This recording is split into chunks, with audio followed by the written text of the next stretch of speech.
चलिए सीधा रुक करते हैं दिल्ली विधानसभा का। दिल्ली विधानसभा की कार्यवाही शुरू हो चुकी है। रुक करते हैं दिल्ली विधानसभा का। अनुशासन का पालन करें आप। अरे तो छोड़ रहे हैं, अनुशासन का पालन करना, अनुशासन का पालन करिए आप लोग। वो कर रहा है, मैं बोलाऊंगा भी आप तेरे को भी कुछ, मैं बोल नहीं रहा गलती। सभी सदस्यों से मेरा अनुरोध है अपना स्थान ले। आप जारी रखिए, अपना वक्तव्य जारी रखें। अध्यक्ष जी, जो भी विभाग के लोग इसमें सम्मिलित थे, मैं आपसे अनुरोध करता हूँ आप बैठिए। 280 में 1 मिनट बैठिए तो सही। बैठिए बैठिए, आप बैठिए, आप बैठिए। क्या समझाएं? हला तू समझाएगा? हला बैठिए। तेरे जितनी जिंदगी में हाउस में में विशेष उल्लेख मुझे समझाएगा। कल का बच्चा है, जूता फेंक के बैठा इस में आया। तेरा गुंड नहीं है और कम बोला नहीं, बोला आज के बाद मैं बता रहा हूँ। आज बैठिए। हाँ हाँ बैठिए। अध्यक्ष जी, अरे गुंडा तू सभी सदस्यों से मेरा अनुरोध है बेटा बैठ जा, अपना स्थान ले और 280 को आगे चलने दे। अरे मैं बोला तेरे को, मैं कुछ बोला हूँ कुलवंत राणा जी, मैं कुछ बोला हूँ? ऐसे कर बोल रहे संजीव झा जी, आप केयर से बात करिए। मैं आप मुझसे बात करिए ना। बैठिए बैठिए बैठिए, हाँ बैठिए। ऐसे बोल रहा हूँ, बैठिए। बोल सब लोग बैठेंगे। एक बार सब लोग बैठेंगे। अरे सर 1 मिनट, कुलवंत जी बैठिए। बदतमीज आदमी बैठी से। हाँ करूंगा मैं, तू नहीं करूंगा मैं। मेरा सब मैं करूंगा, सबके अनुरोध है। बैठिए, सब बैठिए। हाँ समझाओ। कुलवंत जी आप भी बैठिए। कुलवंत जी आप भी बैठिए। तू महाचोर है, तू शरीफ है, तू महाचोर है। ऐसे हाँ तू क्या है?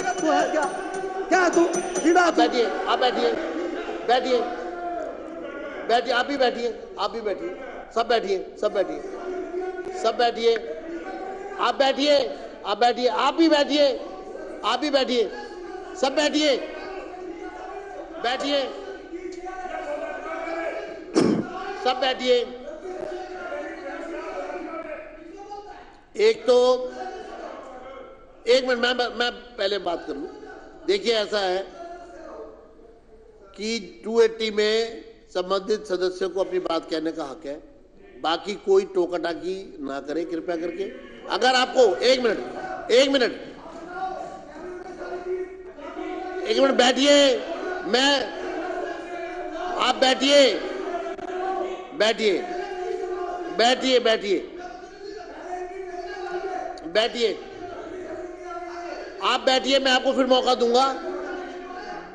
बैठिए आपस में।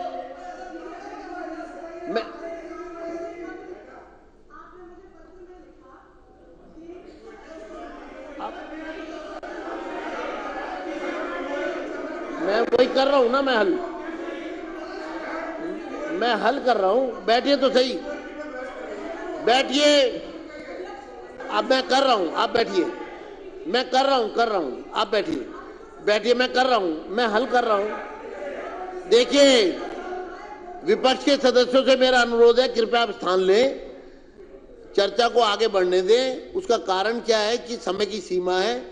मैं चाहता हूं सभी सदस्य बोले और उसमें आप बैठिए। जनरल सिंह जी बैठिए, आप बैठिए। मैं दूसरा हमारा ये कहना है कि विषय से नहीं हमको हटना है, विषय पर बोलना। जो विशेष उल्लेख का अर्थ है कि जो विषय आपने लिख कर दिया है उसी को ही आपको बोलना है।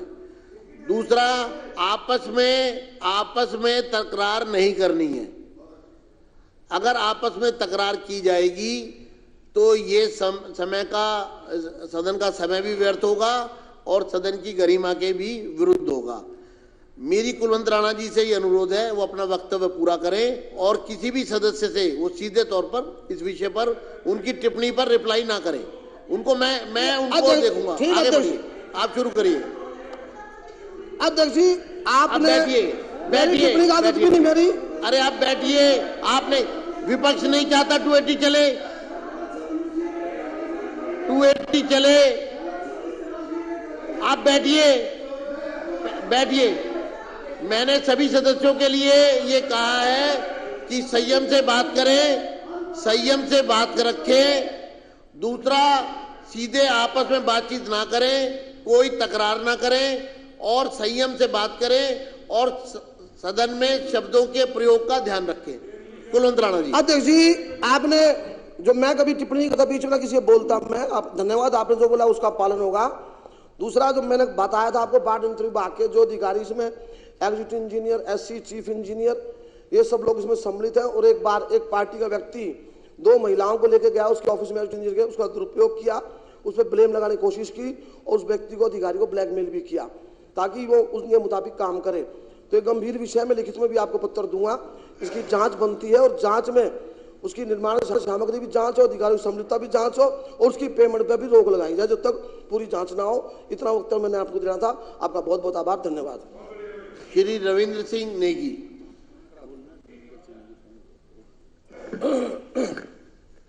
बहुत बहुत धन्यवाद अध्यक्ष जी, आपने मुझे बोलने का मौका दिया। अभी स्वास्थ्य मॉडल की जो कैग की रिपोर्टें आई है उसमें बारे में बोलना चाहता हूं। 298 में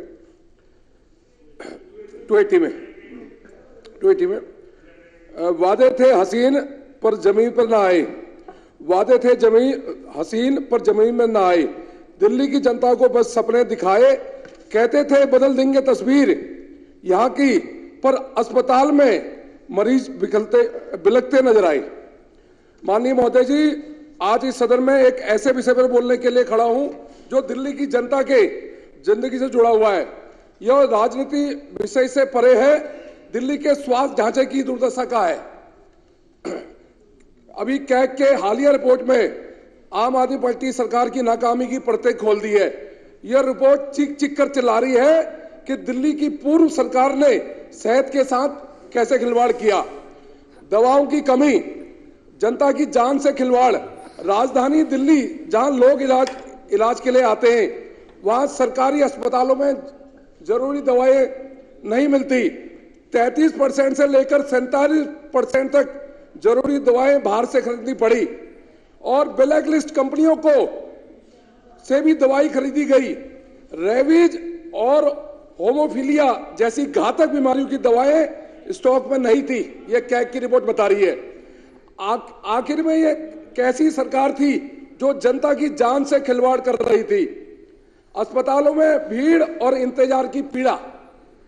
दिल्ली के बड़े अस्पतालों में मरीजों को सामान्य सर्जरी के लिए 2-3 महीने और प्लास्टिक सर्जरी के लिए 8 महीने तक इंतजार करना पड़ा।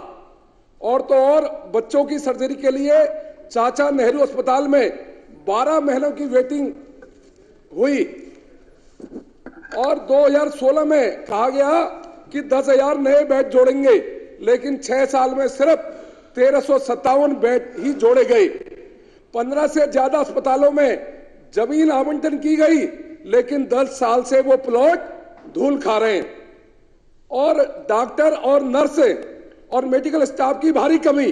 दिल्ली सरकार जो पूर्व सरकार थी, स्वास्थ्य कर्मियों की भर्ती में नाकाम रही। 21% स्टाफ की कमी रही। टीचिंग स्पेशलिस्ट की 30% और नॉन टीचिंग स्पेशलिस्ट की 28% कमी रही। नर्सों की 21% कमी रही और पैरामेडिकल स्टाफ की 38% कमी रही। डॉक्टर और ड्रग इंस्पेक्टर जिसमें अहम पद 63% खाली रहे। ये स्वास्थ्य सेवा की बात करते थे, ये वर्ल्ड क्लास की बात करते थे। जब अस्पतालों में डॉक्टर नहीं होंगे तो मरीज का इलाज कैसे होगा। राजीव गांधी सुपर स्पेशलिस्ट अस्पताल में 12 में से 6 ऑपरेशन थिएटर इन्होंने बंद कर दिए गए और स्टाफ की कमी की वजह से बंद हुए। आम आदमी पार्टी सरकार ने 1000 मोहल्ला क्लिनिक खोलने का वादा किया, लेकिन 2023 में सिर्फ 523 मोहल्ला क्लिनिक खुली। 41 मोहल्ला क्लिनिक में 15 दिन से लेकर 23 महीने तक 41 मोहल्ला क्लिनिक बंद रही। 10 क्लिनिकों में पीने के पानी तक नहीं था। 21 में टॉयलेट नहीं थे। 31 में दवाएं नहीं थी और 74 क्लिनिक में ऑडिट हुआ तो 39 में से 75% दवाइयां गायब थी। महोदय, हाई कोर्ट की टिप्पणी थी कोरोना काल में। हाई कोर्ट ने कहा जो ये बात करते थे, ये कहते थे हमने मोहल्ला क्लिनिक बनाई। हाई कोर्ट ने कहा जब कोरोना काल में उसे मोहल्ला क्लिनिक में कोई दवाई नहीं मिली, एक 10 बाई 10 का कंटेनर, लोहे का कंटेनर गलियों में रख दिया और दवाइयां नहीं मिली। ये किस बात के आपने मोहल्ला क्लिनिक खोले? हाई कोर्ट ने लताड़ लगाई इनको कोरोना काल में, सुप्रीम कोर्ट ने लताड़ लगाई। कोरोना काल में घोर लापरवाही, घोर महामारी में दिल्ली की जनता को राहत देने की बजाय केजरीवाल सरकार केंद्र से मिले फंड का खर्च भी नहीं कर पाई। केंद्र सरकार ने टीकाकरण के लिए 9.60 करोड़ रुपए दिए, लेकिन इसमें से सिर्फ 7.92 करोड़ रुपए खर्च करे, बाकी पैसे उसका हिसाब आज तक नहीं पता चला। 787 करोड़ रुपए राहत राशि मिली, जिसमें 542.84 करोड़ रुपए खर्च हुए। जब पूरा देश महामारी से लड़ रहा था तो दिल्ली सरकार फंड को रिलीज करने में देरी कर रही थी और निष्कर्ष वादा किया पूरा नहीं। आम आदमी पार्टी 2015 में कहा था दिल्ली को स्वच्छ मॉडल बनाएंगे, लेकिन आज सीएजी रिपोर्ट कह रही है दवाइयों की कमी, अस्पताल में बेड स्टाफ की भारी कमी, मोहल्ला क्लिनिक सिर्फ दिखावा, कोरोना काल में फंड की सही उपयोग नहीं। माननीय अध्यक्ष महोदय, दिल्ली की जनता ने आम आदमी पार्टी को स्वास्थ्य सुधारने के लिए वोट दिया, लेकिन उन्होंने दिल्ली को बदहाल किया।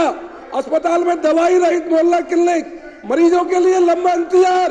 अब भाजपा सरकार दिल्ली के सेहत को सुधारने के लिए प्रतिबद्ध है। नई स्वास्थ्य नीतियों के साथ हम दिल्ली को सशक्त बनाएंगे। अब इलाज सिर्फ बातों में नहीं, हकीकत में बदलेगा।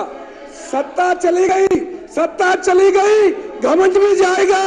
सत्ता चली गई, घमंड भी जाएगा। दिल्ली में अब सच का उजाला आएगा। बहुत बहुत धन्यवाद, आपने मुझे मौका दिया। ये सत्ता चले गई, इनको सत्ता चले गई, फिर भी बौखला। बैठिए। डॉक्टर अनिल गोयल।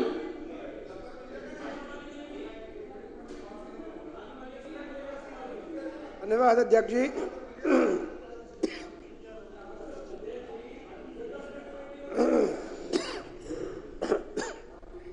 अध्यक्ष जी धन्यवाद।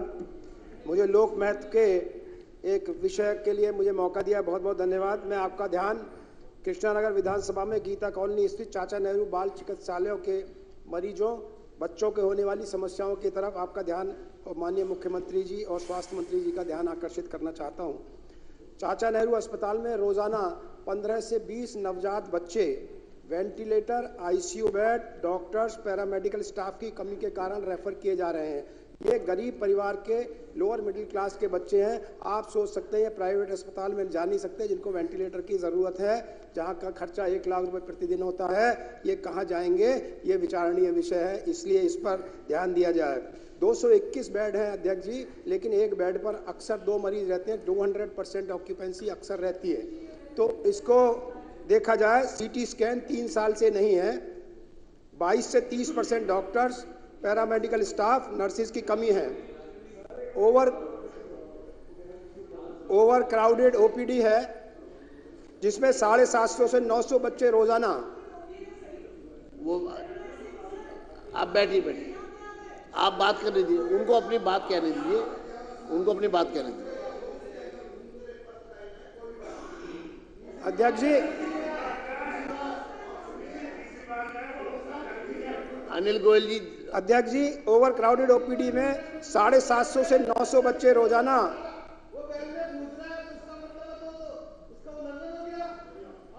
अध्यक्ष जी, इमरजेंसी सर्विसेज, ये ध्यान आप आकर्षित कर रहे हैं, अच्छी बात है, बहुत बढ़िया, अच्छी। मैं आपका वेलकम करता हूँ, आपके सजेशन का वेलकम करता हूँ। अध्यक्ष जी, एक महत्वपूर्ण विषय पर मैं बात कर रहा हूँ।